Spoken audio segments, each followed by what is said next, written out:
ఈ టిఫిన్లోకి నాటుకోడి పులుసు ఎలా చేయాలో చూద్దాం. నాటుకోడి, టమోటా ప్యూరీ బాగా మెత్తగా గ్రైండ్ చేసుకోవాలండి. సన్నగా తరిగిన ఉల్లిపాయ, అల్లం, తెల్లగడ్డ, మిరియాలు, పసుపు, కారం, ఉప్పు, నీళ్ళు,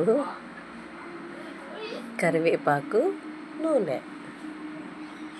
ఇప్పుడు ముందుగా స్టవ్ వెలిగించుకొని స్టవ్ పైన గిన్నె పెట్టుకోండి. గిన్నె బాగా వేడయ్యాక అందులో కొంచెం ఆయిల్ వేసుకోండి, కూరకి సరిపడినంత.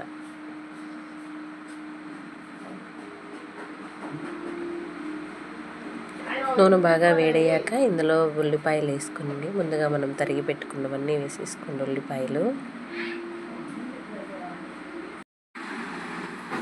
ఉల్లిపాయలంతా బాగా ఎర్రగా వచ్చేంత వరకు కొంచెం వేపుకోండి.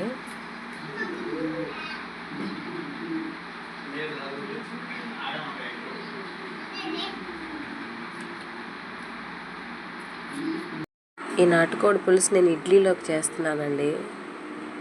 ఇందులోనే కరివేపాకు,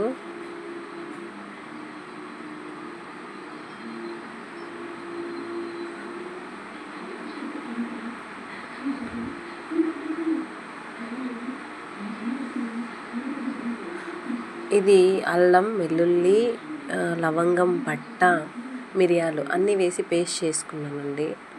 ఈ పేస్ట్ని కూడా వేసేసి పచ్చివాసన పోయేంత వరకు బాగా వేపుకోవాలండి. సిమ్లో మూత పెట్టుకొని ఉడికించాలి.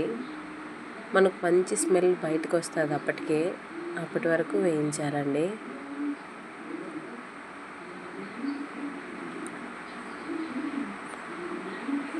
చూడండి, ఈ కన్సిస్టెన్సీ వచ్చిన తర్వాత టమోటా ప్యూరీ పోసుకోండి.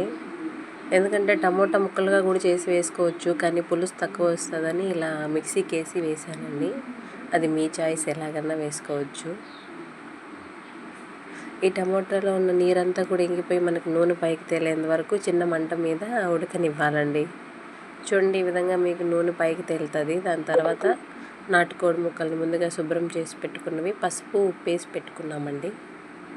ఇది ఆ గుజ్జులో వేసేసి ఇది కూడా కొంచెం ఉప్పు వేసుకొని చిన్న మంట మీదే ఉడకనివ్వండి మూత పెట్టి.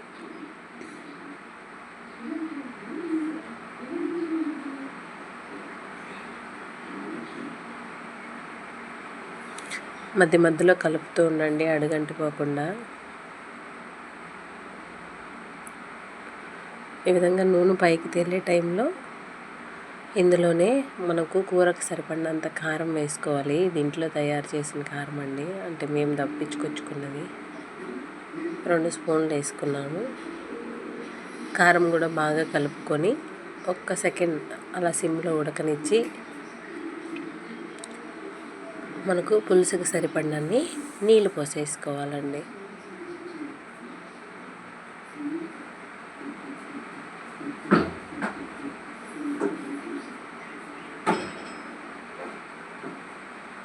చూడండి, నూనెంతా పైకి లేస్తుంది. ఈ టైంలో బాగా నీళ్ళు పోసుకొని పులుసు ఎంత కావాలో చూసుకొని ఈ టైంలోనే ఉప్పు, కారం ఏది తక్కువ ఉన్నా వేసేసుకోవాలండి.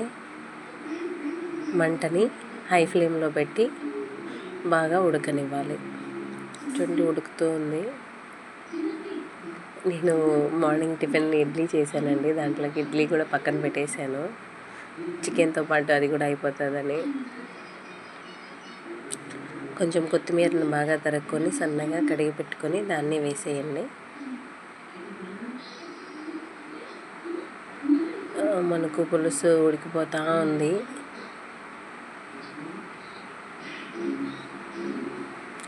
కొంచెం ఎక్కువ నీళ్ళుగా ఇష్టపడే వాళ్ళు దీంట్లో దించేసుకోండి ఇలా ఉన్నప్పుడు. లేదు కొంచెం గట్టిగా కావాలనుకున్న వాళ్ళు ఒక 5 మినిట్స్ ఇంకొద్దిసేపు ఉడకనివ్వండి. ఈలోగా ఇడ్లీ ఉడికిపోయిందేమో చూద్దాము.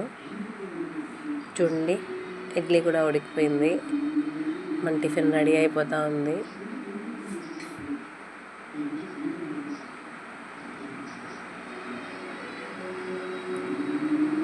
కూర చూడండి, ఈ విధంగా దగ్గర పడ్డాక గ్యాస్ ఆపేసుకోండి. అంతే, నాటుకోడి పులుసు రెడీ. నా కొడుక్కి ప్లేట్లో ఇడ్లీ, నాటుకోడి పులుసు.